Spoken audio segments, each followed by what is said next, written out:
Yang mana, Bu? Penyakitnya suka lucu, Pak. Pripun, Bu? Jadi kadang-kadang adem kayak Ya.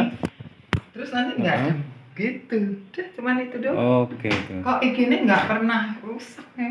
Kalau atasnya masih tetap mau beku gitu ya? Beku terus. Oke. Samsung ya. Mereknya. Coba kita lihat dulu. Nanti akan kita bongkar dulu ya. Ini untuk diagram pengawatannya seperti ini. Ini yang sistemnya masih yang analog lah gitu, belum semi digital. Jadinya peralatannya masih gede-gede gitu maksudnya. Iya, kalau air untuk apa namanya kulkas 2 pintu biasanya segini ini. Ini posisi ini habis defrost. Jadi proses pencairan es di atas tuh sudah selesai gitu. Airnya makanya banyak. Nanti akan kering sendiri karena di sini kan udaranya panas. Gitu. Jadi nggak perlu buang-buang. Panas banget. Iya, memang harus panas, Bu. Kalau nggak panas malah nggak jadi es nanti. Gitu. Prosesnya seperti itu kira-kira. Ya. Tapi lucunya ini kulkas ya. Nggih. Aku bisa akhirnya tahu. Cetek, banget banget gitu. Oh, misalnya adem gitu, Nek. Cetek biasa bawahnya nggak adem. Iya. Kalau yang bunyi cetek itu bunyi timer, Bu. Oh gitu. Jadi sekali satu periode timer itu kan makan waktu antara 7 sampai 9 jam. Nah, sekali waktu dia itu muni cetek itu istirahat mesin. Nah, proses untuk penghancuran es pelelehan ya defrost es itu baru dimulai.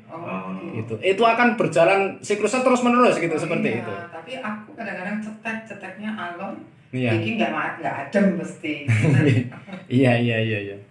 Betul. Coba kita cek dulu di bagian timer. Kita coba buka bagian timernya dulu. Terus akan kita cek posisi defrostnya itu semua bekerja atau tidak. Nah ini guys ya. Ini kan sedang defrost ya. Kalau sedang defrost itu posisi mesin itu pasti diam atau tidak bekerja. Coba kita colok lagi sistem timer ini. Apabila saat dia itu defrost gitu, timer ini tidak akan muter gitu ya, langsung berhenti muternya. Terus kemudian mesin kompresornya ini mati. Nah yang bekerja itu heater yang ada di bawah evaporator di bagian freezer atas sana. Begitu bunga es atau es batu yang ada di freezernya sana itu bagian evaporatornya ya, itu sudah mencair semua, itu ada salah satu sensor ya, namanya fuse dingin atau bimetal dingin maksudnya, itu akan mutus gitu ya. Begitu bimetalnya itu mutus, nah ini akan bekerja muter ya, timernya ini muter tapi kompresor masih posisi mati gitu ya. Setelah sekian menit timer ini berputar, timer itu ada switchnya di dalam, dia akan connect lagi, tek. Nah mesin kompresornya kembali hidup lagi. Prosesnya seperti itu berulang-ulang. Nah karena kita kan curiga tadi ya, minyak di mesin itu, di atas mesin itu ada minyaknya. Kita copot aja dulu, mau dilihat toh.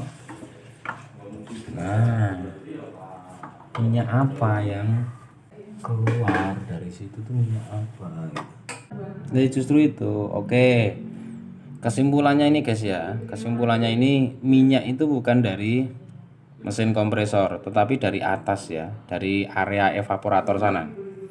Lah apa kok minyak kok bisa keluar dari sini, nanti akan kita pelajari guys. Seharusnya itu nggak ada minyak gitu. Apakah minyak dari makanan? Nah, itu yang harus kita curigai, apakah minyak dari makanan ataukah minyak dari oli kompresor ini gitu. Kalau minyak dari makanan nggak ada masalah berarti kan.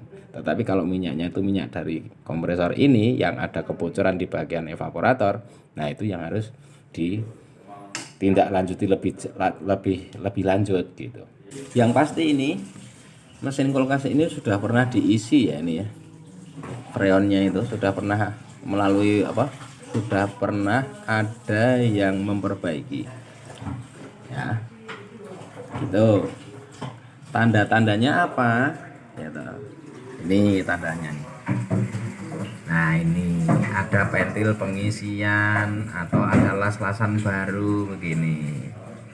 Ya kalau kulkas masih asli atau belum pernah dibongkar, dalam arti belum pernah ada pengisian freon dan segala macam, bentuk pipanya itu seperti ini, bentuk pipanya itu. Nah pasti disegel seperti ini ya, ya toh. Terus depannya juga nggak ada apa-apanya, pasti salah satunya pipanya itu untuk pengisian yang bagian kompresor ini ya toh. Ini digencet kemudian disegel, namanya dilas lagi gitu. Jadi jadi freon itu tidak bakalan keluar gitu loh, tidak bakal habis gitu. Itu bedanya kenapa kalau freon kulkas itu tidak akan habis, kemudian kalau freon AC itu kadang-kadang berkurang. Masalahnya dia ada pentilnya di sini. Lah pentil ini kalau terkena panas ya toh, karetnya itu akan apa namanya? Ya nek jenenge karet kena panas kan pasti ya berubah bukan berubah ini ya. Yang jelas kelenturan atau elastisitas si karet itu akan berkurang. Jadi ada kemungkinan bisa keluar lewat pentil ini gitu ya, freonnya gitu. Nah kalau di AC itu bisa keluar juga lewat sambungan di nepel-nepelnya itu guys. Timer ini guys ya, ini bekerja pada, maksudnya waktu defrost itu antara 45 menit sampai 1,5 jam ya, tergantung luas evaporatornya sana. Itu pada posisi defrost ini kalau kita pegang timernya ini diam ya, nggak ada getaran sama sekali. Tapi setelah nanti sensor defrost itu sudah terbuka atau bimetalnya itu sudah posisi off ya, timer ini akan bergetar lagi untuk menjalankan proses dari awal lagi gitu. Nah selang beberapa menit si timer ini bergetar, itu switch yang ada di dalam timer ini akan connect gitu ya, akan on. Nah switch on ini akan menghidupkan si kompresor ini. Oh guys, nah, ini kita tunggu ya sampai si ini timer ini bergetar, walaupun kecil, walaupun getarannya itu enggak kurang terasa gitu loh di tangan. Tapi kalau dilihat dari gambar di diagramnya itu seperti itu prosesnya. Kebetulan banget ini guys ya, dilalah pas sampai sini itu posisi defrost gitu loh. Kalau posisinya itu ke sini sedang banyak es, itu agak lama kita nyari penyebabnya. Kalau sekarang sih sudah ya mendekati ke arah sebenarnya apa kerusakannya ke situ. Mereknya kulkas Samsung. Nah aslinya bahasa dari sana nyebutnya Samsung gitu. Nah awake ya Samsung ngono wae. Sesuai karo bahasane awake dhewe macane guys, ngono. Ya toh. Memang bahasa Inggris ki angel, bahasa Indonesia wae angel karo nganggo bahasa Inggris ya ora. Nah itu barusan nyala itu timernya. Nah kan berarti timer itu udah normal, timer normal, kompresor normal. Tinggal kenapa kok bagian bawah itu nggak dingin. Nah itu yang harus kita pelajari. Ya wis. Ngono guys. Ya bisa saja karena jendela di bagian sini ini ketutup es, ya toh. Jendela bagian sini ketutup es. Lah, jendelanya itu yang mana untuk ngatur jendela? Nah, ini untuk ngatur jendela ya ini. Nah, ini. Ini hanya untuk ngatur jendelanya saja, guys. Ventilasi dari udara dari freezer itu hanya menggunakan ini saja. Jadi istilahnya udara ini kan kotak gede gitu ya, guys. Ini. Ya toh. Ini kotak gede gitu. Nah, begitu ditutup itu dia akan begini gitu loh. Nah begitu dibuka pelan-pelan tuh buka gini tuh loh. Jadi hanya untuk sirkulasi udara saja. Kalau untuk yang arahnya ke chiller ini gitu ya, untuk bagian sayuran ini. Ngono lah, itu tinggal kita cek ke bagian atas. Apakah ketutup apa bagaimana? Kenapa? Nek karet ki ya kudu nganggo kendor barang lah. Ngarep kenceng ya wesi. Apa nih? Oh, copot. Nek copot ya bilang copot ora kok kendor. Kita coba lihat di bagian temperaturnya. Apakah temperaturnya itu dibikin full atau bagaimana? Bisa, guys. Itu. Nah, ini kan dibikin di arah ke kalau nomor ya, misalkan ini nomor 1. Nah, kita ya guys, ketutupan plastik ya guys. Diling-ling ya.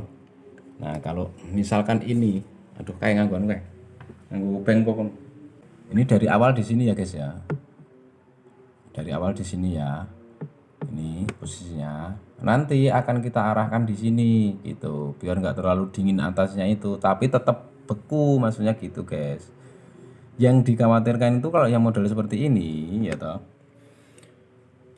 es batu yang selama proses itu nutupin bagian ventilasi arah yang ke chiller sana gitu, menutupin rongga ventilasi ini loh, tapi yang bagian dalam sini di bawahnya ini gitu, di bawahnya sini. Jadi untuk pertama itu kita kecilin dulu ini ya, kecilin dulu ini biar es batu yang ada di rongganya itu enggak terlalu penuh. Nah gini dulu ya. Oke, kita pasang seperti itu dulu ya. Hasilnya bagaimana? Yo, kita colok lagi, kita beresin. Kuwi timernya dirapai-rapai lagi. Ya ngono kuwi. Nah, yang penting jepit. Karena ada cepitannya toh. Nah, tutupnya ya? tutup apa? Tutup iki. Lah kan langsung deh. Sik ndelok yo. Nyo. Kamera nih. Kipas ora net ya. Oh lah. Kudune iki dibaut kok ya kono kae lan. Nah, kudu niki ngene iki lho, terus kene iki dibaut carane. Nah, iki lho. Iki dibaut iki ben ra ucal-ucul. Wes, mbaute rasa terlalu kenceng, guys, ya. Mbaute rasa kenceng-kenceng. Sing penting ki dhek iki ngancing, kekunci gitu loh, jadi enggak jatuh-jatuh. Jadi kalau kulkas enggak dingin terus itu tuh belum tentu kok ada spare part yang harus diganti. Enggak. Pasti ada sesuatu. Lah kita pelajarin pelan-pelan gitu. Kayak yang kasus ini nih nggak ada yang soak, normal semua. Hanya mungkin setelan termostatnya itu terlalu cool gitu loh. Jadi rongga yang ke arah chillernya itu tertutup sama es gitu loh. Kalau yang kulkas, maksudnya generasi berikutnya setelah ini ada heater itu nggak cuma satu ini guys. Kalau ini kan cuma satu ya. Heater itu ada 2, namanya heater body. Heater body itu untuk yaitu seandainya rongga yang ke arah chiller itu ada es, itu bisa cair juga. Berarti ini disambung gitu loh. Ada heater 2 intinya. Kalau ini kan glass heater. Nah, satu lagi namanya heater plat, namanya begitu. Gambarnya ya begini tapi ada tambahan lagi heater plat gitu di sini. Iki wis dadi, wis enggak ada masalah ini kulkas tuh. Ya, tinggal kita colok lagi. Seperti itu cara perbaiki kulkas. Terima kasih banyak atas kunjungannya. Jangan lupa like dan subrek ya. Bahasa Inggris aku ya ora patek pedho, dadi ya ngono wae lah. Mudah-mudahan bermanfaat. Assalamualaikum warahmatullahi wabarakatuh.